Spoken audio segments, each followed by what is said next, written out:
जानते हैं कि कोशिका का एनाटॉमी एंड फिजियोलॉजी ने कोशिका के अंदर क्या पाया जाता है, कोशिका का ढांचा कैसा होता है ना, और वो काम कैसे करते हैं ना। चलिए स्टार्ट करते हैं। देखिए कोशिका के अंदर क्या क्या पाया जाता है, एक बार मैं यहाँ पर लिख करके रखी हूँ, वहां से बता देती हूँ, फिर वहां पर समझाऊंगी। ठीक है, चलिए आइए देखिए। कोशिका के अंदर जो भी कुछ पाया जाता है, यानी कि कोशिका में जो भी कुछ पाया जाता है ना, उसको कोशिकांग बोलते हैं, यानी कि कोशिका का अंग कोशिकांग, है ना। चलिए देखिए यहाँ पर मैंने कोशिकांग लिखा हुआ है और यहाँ पर उसकी विशेषता, यानी कि कोशिका का, ये मान लीजिए कि माइटोकॉन्ड्रिया है, ये नाम इसका लिखा है और इसकी विशेषता क्या है ये। ठीक है, चलिए स्टार्ट करें। यहाँ पर क्या है, फर्स्ट नंबर में आपका कोशिका झिल्ली, ये कोशिका में कोशिका झिल्ली पाया जाता है और इसका विशेषता क्या है, ये लिपिड एवं प्रोटीन से बना होता है। ये कोशिका झिल्ली जो है वो लिपिड एवं प्रोटीन से बना होता है। कोशिका में केंद्रक पाया जाता है, कोशिका में जीव द्रव पाया जाता है, कोशिका में माइटोकॉन्ड्रिया पाया जाता है, कोशिका में आपका रसधानी पाया जाता है, अंतःपरद्रव्यी जालिका पाया जाता है, ये कोशिका के अंदर है ना। आपका सेंट्रोसोम पाया जाता है, गोल्जी का पाया जाता है, राइबोसोम पाया जाता है और राइजोसोम, है ना। चलिए यहाँ पर मैं समझाने की कोशिश करती हूँ, वहां पर तो लिख करके मैं रखी हूँ। देखिए अब जानते हैं कि इसमें कौन कौन सा अंग को क्या क्या बोलते हैं ना। चलिए देखिए, ये मान लीजिए आपको कोशिका है ना, पूरे कोशिका है, ये कोशिका है। देखिए ये जो कोशिका का ये बाहरी आवरण है, ये जो कोशिका का बाहरी आवरण है, इसको क्या बोलते हैं, कोशिका झिल्ली। इसको क्या बोलते हैं, कोशिका झिल्ली। ठीक है, इसको कोशिका झिल्ली बोलते हैं। ये जो आपका ये बड़ा सा है दिख रहा है, ये कोशिका के अंदर है ना बीच में, तो ये आपका कहलाता है पूरे, इतना ये पूरे क्या कहलाता है आपका केंद्रक, ये पूरे आपका केंद्रक कहलाता है। यानी कि ये पूरे जिस तरह से कोशिका है, तो इसका जो ये बाहरी आवरण है जो कि प्रोटीन का बना होता है, ये आपका किसका बना होता है, प्रोटीन का बना होता है। ये आवरण, बाहरी आवरण जो है ये प्रोटीन का बना होता है, इसको कोशिका झिल्ली बोलते हैं। उसी तरह से ये जो बीच में आपका पूरा दिख रहा है, ये आपका केंद्रक है, इसका नाम है केंद्रक। ठीक है, अब इसके अंदर भी एक यहाँ आपको दिख रहा होगा ये काला सा, इसको बोलता है केंद्रिका। ये इसके अंदर ये केंद्रक है, ये पूरे केंद्रक है, इसके अंदर ये जो काला सा दिख रहा है इसको बोलता है केंद्रिका। ठीक है, केंद्रिका। ये केंद्रक के अंदर आपका डीएनए, आरएनए, यानी कि गुणसूत्र जो आपका 23 जोड़ा होता है, क्रोमोसोम, ये सारे चीज पाया जाता है इसी के अंदर में। ठीक है, और केंद्रक के अंदर में ही भी एक जेली जैसा पदार्थ होता है जिसको हम लोग केंद्रक द्रव बोलते हैं। ये जो केंद्रक के अंदर में ये जो पाया जा रहा है जेली जैसा पदार्थ, इसको हम लोग केंद्रक द्रव बोलते हैं, केंद्रक द्रव। ये ठीक है। अब देखिए ये तो केंद्रक का पूरा खत्म हो गया कि केंद्रक के अंदर क्या क्या पाया जाता है, और ये केंद्रिका, केंद्रक द्रव, ये सब हो गया। अब हम लोग जानते हैं कि यहाँ इसमें क्या क्या पाया जाता है, यानी कि ये जो कोशिका है, कोशिका के अंदर ही केंद्रक है, केंद्रक के अंदर जो चीज है वो मैंने बता दिया। अब हम बात करेंगे ये कोशिका के अंदर क्या क्या और क्या क्या, ये एक चीज केंद्रक का आपका क्लियर हो गया। ठीक है, अब हम लोग बात करेंगे कोशिका के अंदर का। देखिए कोशिका के अंदर आपका माइटोकॉन्ड्रिया पाया जाता है। ठीक है, माइटोकॉन्ड्रिया पाया जाता है। आपका कोशिका के अंदर में रिक्तिका पाया जाता है। कोशिका के अंदर में एक ऐसा पदार्थ होता है जिसको हम लोग गोल्जी काय बोलते हैं, ये गोल्जी काय पाया जाता है ना। कोशिका के अंदर में जो द्रव पाया जाता है, ये जेली जैसा जो होता है, चिपचिपा टाइप का, उसको कोशिका द्रव बोलते हैं। उसको क्या बोलते हैं, कोशिका द्रव। ठीक है, और तो विशेष इसमें यानी कि और देख लेते हैं क्या क्या पाया जाता है।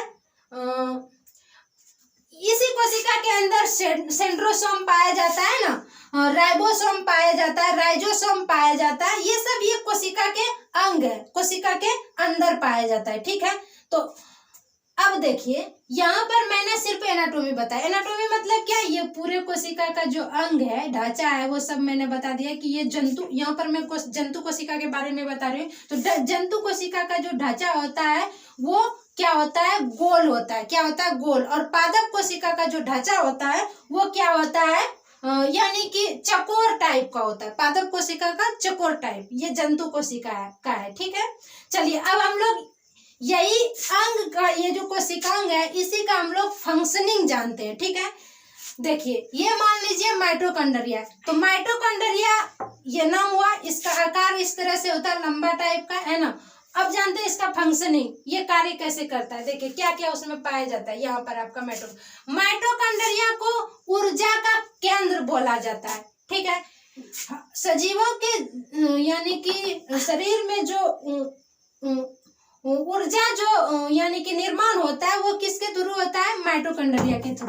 ठीक है, इसमें एक ये है आपका कोशिकांग गोल्जी का, है ना। देखिए अब गोल्जी का फंक्शनिंग जानते हैं, क्रिया काम जानते हैं क्या है। गोल्जी का काम होता है ये प्रबंधन, यातायात प्रबंधन, यानी कि ये गोल्जी का काम है कि जैसे मान लीजिए कि हमारे शरीर में जो कोशिका है वो कोशिका कहीं पर क्षतिग्रस्त हो जाता है ना, कहीं पर क्षतिग्रस्त हो जाता है। यानी कि मान लीजिए ऐसे समझिए कि मान लीजिए हम अभी बोल रहे हैं तो पूरे शरीर जो बॉडी है सबसे ज्यादा काम तो हमारा ये मुंह कर रहा है, यानी जबड़ा कर रहा है। तो इसको सबसे ज्यादा एनर्जी चाहिए, यहाँ का जो कोशिका है इसको सबसे ज्यादा एनर्जी चाहिए। और जो हमारा पैर है तो उसको तो अभी एनर्जी का कोई जरूरत नहीं, वो एक जगह खड़ा है ना, उसको तो एनर्जी का कोई जरूरत नहीं। तो वहां भी कोशिका है, यहाँ भी कोशिका है, तो यहाँ पर तो जरूरत है ना यानी कि एनर्जी का। तो ये गोल्जी का काम क्या होता है कि जो पैर में कोशिका के पास जो एनर्जी स्टोर हो रहा है उसका काम नहीं, खपत नहीं, उस एनर्जी को खींच करके ये जबड़ा का जो अधिक एनर्जी का जरूरत अभी पड़ रहा है तो वहां से वो खींच कर क्या करता है, यहाँ पहुंचा देता है। प्रबंधन का काम करता है, यानी यातायात का, ट्रेवलिंग का काम करता है। ट्रेवलिंग नहीं, उसको क्या बोलते हैं, यानी कि यातायात का काम करता है। ठीक है, या फिर जो धावक है जो दौड़ता है उसको सबसे ज्यादा एनर्जी का जरूरत होता है पैर में। बाकी तो ये सब माइंड का या मुंह का, आंख का जो भी एनर्जी है कम जरूरत पड़ता है, वैसे के वैसे रहता है। तो वो एनर्जी क्या होता है, खींच करके ये गोल्जी का वहां से क्या करता है, सारा एनर्जी ले जा करके पैर में दे देता है। समझ में आया। तो ये गोल्जी का काम हुआ। माइटोकॉन्ड्रिया का काम क्या होता है, ऊर्जा प्रदान करना, है ना। ऊर्जा का केंद्र माइटोकॉन्ड्रिया को कहा जाता है। अब इसमें और आपका है जैसे जीव द्रव। जीव द्रव में ये जो जीव द्रव है, ये केंद्रक में जो केंद्रक द्रव हुआ और ये जो कोशिका द्रव है, दोनों को मिला करके सभी को अगर बोलेंगे तो इसको जीव द्रव बोला जाता है। और जीव द्रव में 80% पानी पाया जाता है। जीव द्रव में 80% पानी पाया जाता है और ये जीव द्रव जेली जैसा पदार्थ होता है, यानी चिपचिपा टाइप का। ठीक है, चलिए आगे क्या है, केंद्रक। केंद्रक में मैंने बता दिया कि डीएनए, आरएनए और गुणसूत्र पाया जाता है। डीएनए 10% पाया जाता है और बाकी 90% क्या पाया जाता है, कोशिका द्रव, जिसको कि जीव द्रव भी बोला जाता है। ठीक है, ये भी आपका क्लियर हो गया। कोशिका झिल्ली प्रोटीन का बना होता है। ये जो कोशिका झिल्ली है ये प्रोटीन का बना होता है। ठीक है, और आपका क्या रहा है, अंतःपरद्रव्यी जालिका। ये जो है आपका वसा प्रोटीन का निर्माण करता है, ये आंतरिक कंकाल। अब जानते हैं अंतःपरद्रव्यी जालिका क्या है। ये भी आपका ये कोशिका द्रव जो जीव द्रव है इसी में से पाया जाता है। इसका काम क्या होता है, इसको शॉर्ट में ER भी बोलता है। इसका क्या काम होता है, जैसे मान लीजिए कि कोशिका है तो कोशिका को जो है कि उस पे दबाव ना पड़े, जो कोशिका है उस पे दबाव ना पड़े, उस चीज को ये क्या करता है, बना करके रखता है। यानी कि ये मान लीजिए कि जैसे कि हम लोग मान लीजिए कि कोई चीज गिफ्ट को पैक करते हैं तो उससे पहले हम लोग देखते हैं ना कि मान लीजिए कि गिफ्ट में एक डब्बा में मोबाइल है तो उसको कैसे रखते हैं। मोबाइल को जो हम रखते हैं तो उससे पहले हम लोग फोम का कुछ बना हुआ नीचे और ऊपर देते हैं ना। वो क्यों देते हैं, इसलिए देते हैं कि वो यानी कि मोबाइल सुरक्षित रहे। है ना, फटे ना, टूटे ना, उसमें दबाव डायरेक्ट जो अगर झोल का किसी भी चीज का पड़ेगा तो वो डायरेक्ट मोबाइल पे ना पड़े, है ना। वही काम करता है आपका ये जो अंतःपरद्रव्यीय जालिका इसमें पाया जाता है, उसका काम है कि ये जो कोशिका है इसका दबाव डायरेक्ट, यानी कि ऐसे अगर कहीं से उसमें दबाव पड़ रहा है तो वो डायरेक्ट चिपक ना जाए, है ना, टूट फूट ना जाए, क्षतिग्रस्त कोशिका ना हो जाए, उसको बचाए रखता है ना। जैसे हमारे शरीर का ये जो स्किन है इसका काम क्या है, मान लीजिए इसका काम क्या है, कुछ तो स्किन बचाव कर रहा है ना, कि मान लीजिए कहीं से तुरंत चोट लगा तो तुरंत यानी कि डायरेक्ट वो मांस में ही ना लग जाए, थोड़ा सा तो ये काम करता है ना कि बचा करके रखता है अंदर की चीजों को, है ना। उसी प्रकार से वो कोशिका को क्या करता है कि वो क्षतिग्रस्त ना हो जाए, बचा करके रखता है, ठीक है। और आपका एक और इसमें पाया जाता है सेंट्रोसोम, है ना, इसी को कोशिका का ही है, इसमें पाया जाता है सेंट्रोसोम। सेंट्रोसोम का काम क्या होता है, सेंट्रोसोम का काम होता है कोशिका पुनर्निर्माण, है ना।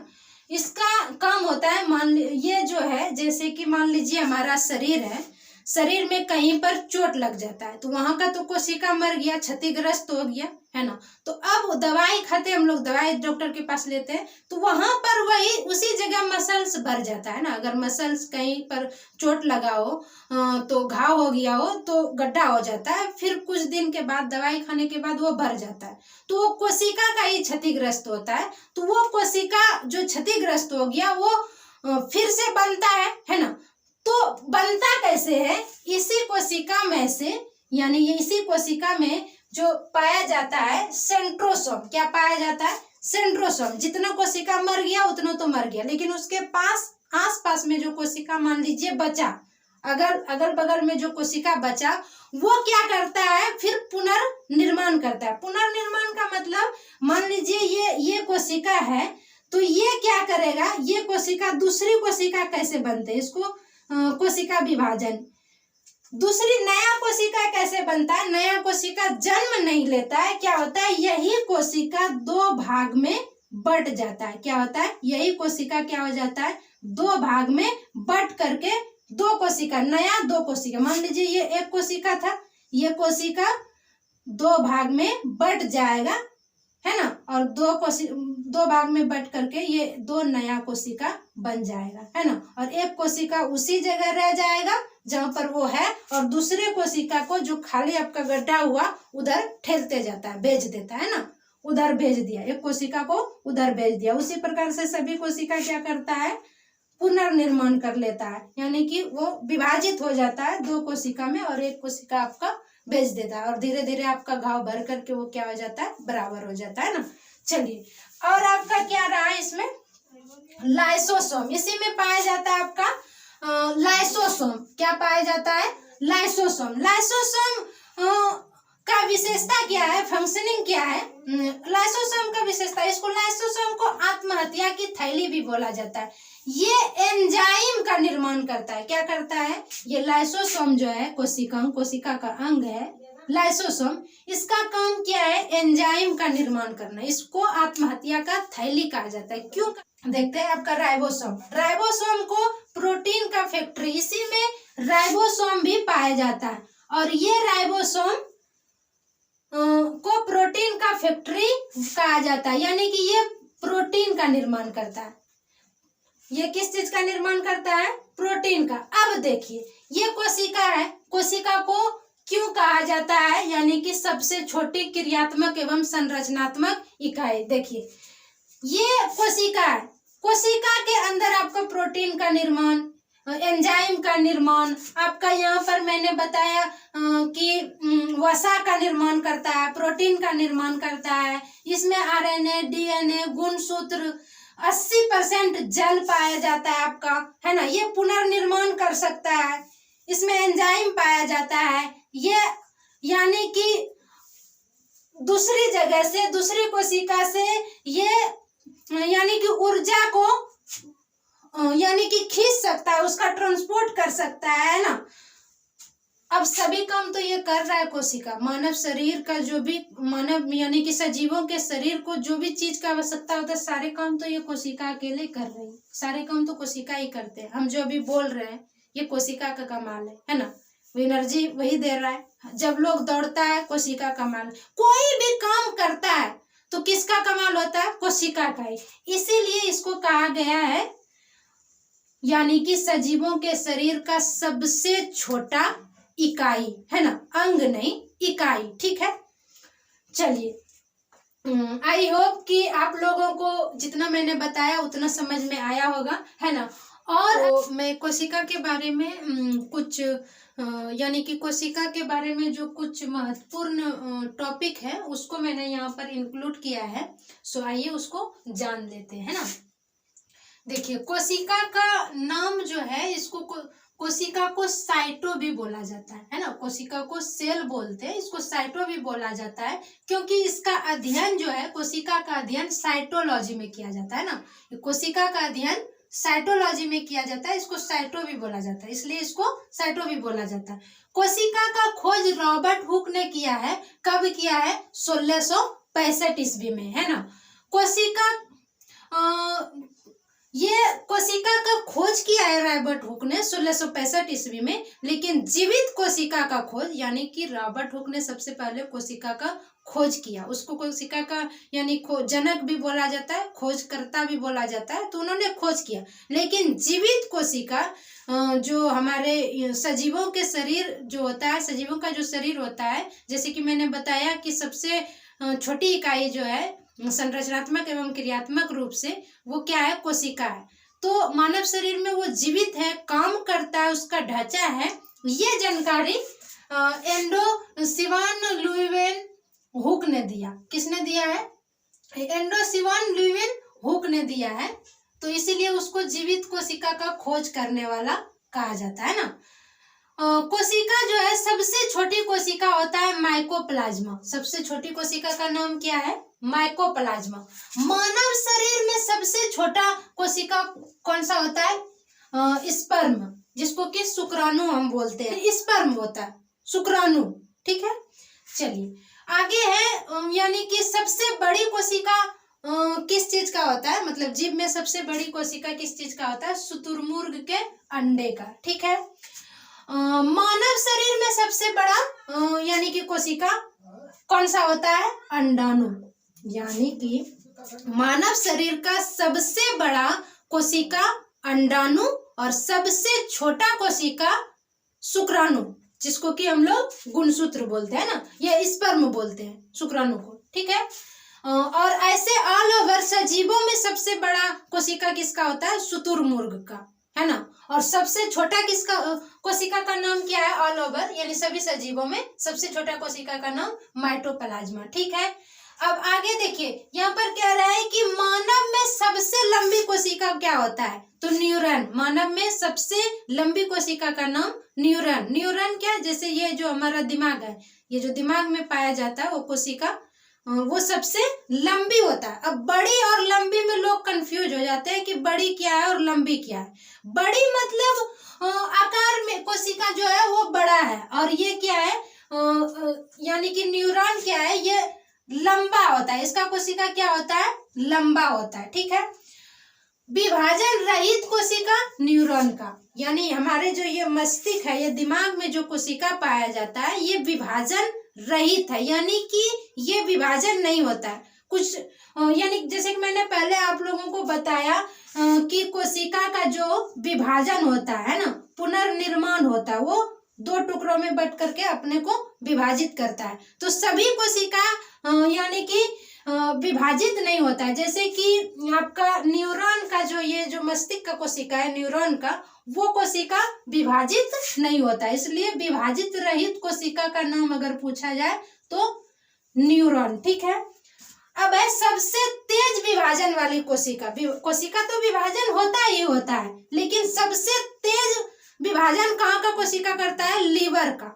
ये पेट का जो लीवर का जो कोशिका है वो सबसे तेज विभाजित होता है, यानी कि अगर यहाँ, इसीलिए ना इसको यानी कि ऑपरेशन वगैरह करते हैं और दवा वगैरह देने के बाद फिर वो क्या होता है, जुड़ जाता है। तो ये लीवर का जो कोशिका होता है ना, वो सबसे जल्दी विभाजित हो जाता है, यानी कि पुनर्निर्माण वो जल्दी कर लेता है, यानी वहां पर काटा और जल्दी से वो घाव को भर देता है। और न्यूरॉन ये जो दिमाग का है, दिमाग का कोशिका नहीं भर पाता है जल्दी। अगर एक बार कट जाए या कुछ भी हो जाए, चोट लग जाए, मान लीजिए ये दिमाग जो है ऊपर में खोपड़ी में चोट लगा है तो ठीक है, वो भर जाता है। लेकिन इसके अंदर में जो दिमाग है, न्यूरॉन है, अगर वहां का कोशिका एक बार कट जाए तो वो विभाजन रहित है, वो फिर पुनर्निर्माण नहीं करेगा।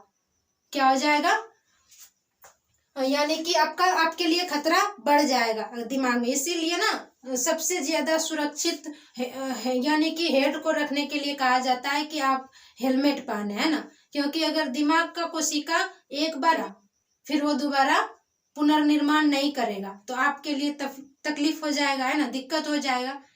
इसलिए हेड को बचा कर रखना चाहिए, है ना। अब देखिए आगे, और यहाँ पर मैंने क्या इंक्लूड किया है।